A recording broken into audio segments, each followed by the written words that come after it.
अस्सलाम वालेकुम। डॉक्टर मोहम्मद रियाज आजवेरी veterinary clinic guard pharmacy चौक शादीपुरा। आज हमारा लेक्चर है जानवरों के जिस्म में दवाई का जज़ब होना और मुख्तलिफ़ हिस्सों तक पहुँचना और अखराज होना और दवाई असर क्यों और कैसे करती है। दवाइयों का जिस्म में जज़ब होना। दवाइयाँ जब हम खाते हैं तो दवाई सबसे पहले मुख्तलिफ़ हिस्सों तक पहुंच जाती है और मैदे की दीवारों से गुज़रने के बाद अंदर पहुंचती है। जहाँ ज़रूरत होती है दवाई जिस्म के मुख्तलिफ़ हिस्सों पर खून के ज़रिए पहुंचती है। इसके बाद दवाई गुर्दों में जाती है और पेशाब के रास्ते खारिज हो जाती है। छोटी छोटी बाफ्तें मिलकर खुलिए जिस्म का एक ऑर्गन बनाते हैं और ऑर्गन मिलकर जिस्म बनाते हैं। जब दवाई खाते हैं तो पहले दवाई मैदे पर पहुंचने के बाद मुख्तलिफ़ सेल्स से गुज़रती है और इस सेल के दरवाज़े को सेल मेम्ब्रेन कहते हैं। सेल मेम्ब्रेन मुख्तलिफ़ लेपर्ड्स यानी कि दोहरी तह से बनी हुई होती है। चर्बी की दोहरी तह को लेपर्ड कहते हैं। इसके अंदर कुछ प्रोटीन होती है। इस सेल मेम्ब्रेन में छोटे छोटे सुराख होते हैं और ये सुराख सेल मेम्ब्रेन के दरवाज़े में कोई चीज़ भी अंदर रह जाए इन सुराखों से गुज़र कर जाती है। जो दवाइयाँ इन सुराखों से गुज़रती हैं इनकी दो किस्म हैं। एक जो पानी में हल हो जाए, दूसरी जो चर्बी में हल हो जाए। नंबर एक, दवाई का पानी में हल होना। जो दवाइयाँ पानी में हल होंगी वो सुराखों से होकर सेल के अंदर जाएगी। जो दवाई चर्बी में हल पजीर होगी वो ऊपर वाली तहों में जज़ब हो जाएगी और सेल के अंदर पहुंच जाएगी। इसका मतलब ये है कि हमें मालूम होना चाहिए कि दवाई के मालिक्यूल की शक्ल और साइज़, और यह भी मालूम होना चाहिए कि दवाई पानी में हल पजीर है या चर्बी में। दवाई के अंदर जाने का तरीका, दवाई एक सुराख डिफ्यूज़न के ज़रिए अंदर जाती है और ज़्यादा दवाई जिस्म के ज़्यादा से कम जगह पर जाने की कोशिश करती है। नंबर एक, सिंपल डिफ्यूज़न। इस तरीके में दवाई आसानी से अंदर चली जाती है। नंबर दो, एक्टिव ट्रांसपोर्ट।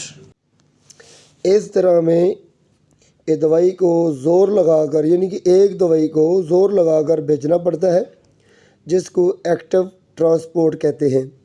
ये दवाई एक जगह से दूसरी जगह तवानाई लेकर जाती है और जज़ब हो जाती है।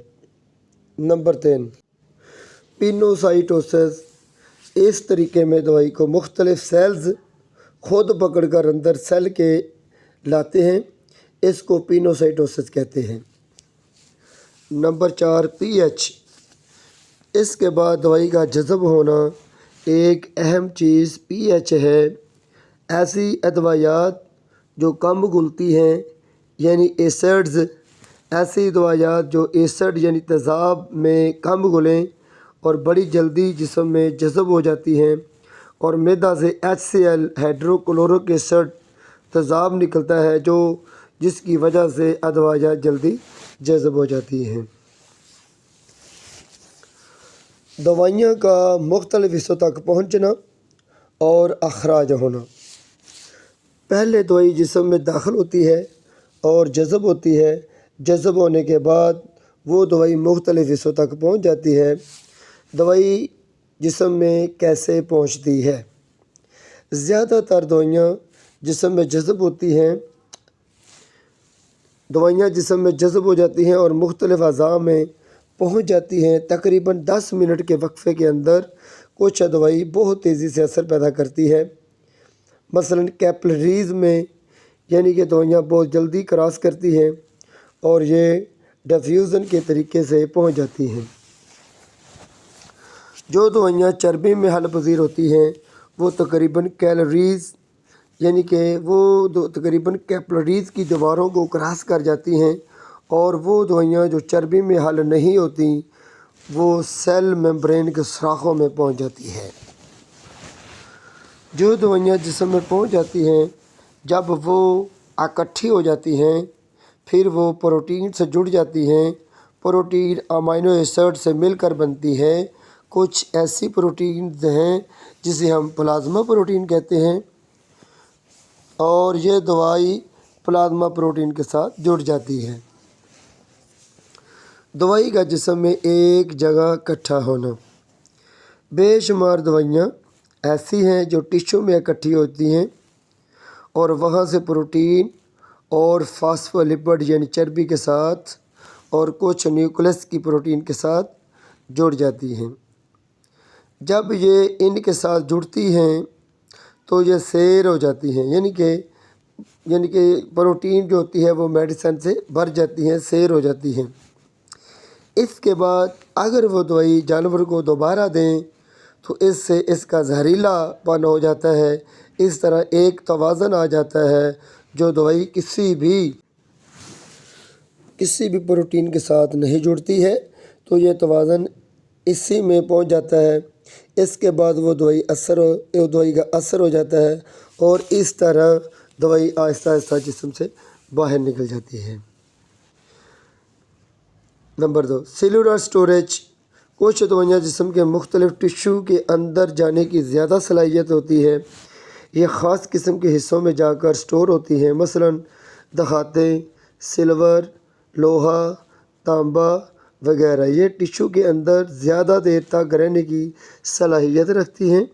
ٹیٹراسائیکلین ہڈیوں میں جانے کی زیادہ صلاحیت رکھتی ہیں، اور آیوڈین تھائرائیڈ گلینڈ میں جانے کی صلاحیت رکھتی ہیں، اور جبکہ C S F cerebro spinal fluid خاص قسم کی رکاوٹیں دوائی پہنچنے میں۔ Blood brain barrier, blood pressure کی رکاوٹ بے شمار دوائیوں کو سی ایس ایف یعنی کہ سیریبرو اسپائنل فلوئڈ میں جانے سے روک دیتی ہیں۔ نمبر 2، پلیسینٹا بیریئر یعنی کہ کچھ دوائیاں بلکہ کافی دوائیاں اس کو کراس نہیں کر سکتی۔ جب مادہ حمل میں ہوتی ہے تو یہ ماں سے دوائیاں بچے میں جانے سے روکتی ہیں۔ دوائیوں کا اخراجات۔ جسم میں جب دوائیات جسم میں جاتی ہیں تو اس کا کیسے جسم سے اخراج ہوتا ہے، اور دوائیوں کے اخراج میں سب سے زیادہ جو کردار ادا کرتے ہیں وہ گردے ہوتے ہیں۔ گردے کڈنیز خاص ادویات کا اخراج کرنے میں اہم کردار ادا کرتے ہیں۔ دوائیاں منہ کے ذریعے جو کھانے میں جب ہم یعنی کہ یوز کرواتے ہیں تو وہ دوائی ابزارب نہیں ہوتی، زیادہ ان کا اخراج بائل کے ذریعے جو کہ پتے کی رطوبت ہوتی ہے ان کے ذریعے ان کا اخراج ہوتا ہے۔ وہ دوائیاں جو آنتوں میں دوبارہ جذب نہیں ہوتی اور پخانہ کے ذریعے نکل جاتی ہیں، اور اس کے ساتھ یعنی کہ دوائیات کا اخراج ہونا شروع ہو جاتا ہے۔ اس کے ساتھ نمبر 3 یعنی کہ جو جنرل انیستھیٹک میں بے ہوش کرنے کے لیے استعمال ہوتی ہیں، مثلا نائٹرس آکسائڈ، کلوروفارم جو ہوتی ہے یہ گیس کے ذریعے بے ہوش کرنے کے لیے استعمال کی جاتی ہے، تو یہ گیس پھپھڑوں کے ذریعے خارج ہو جاتی ہے۔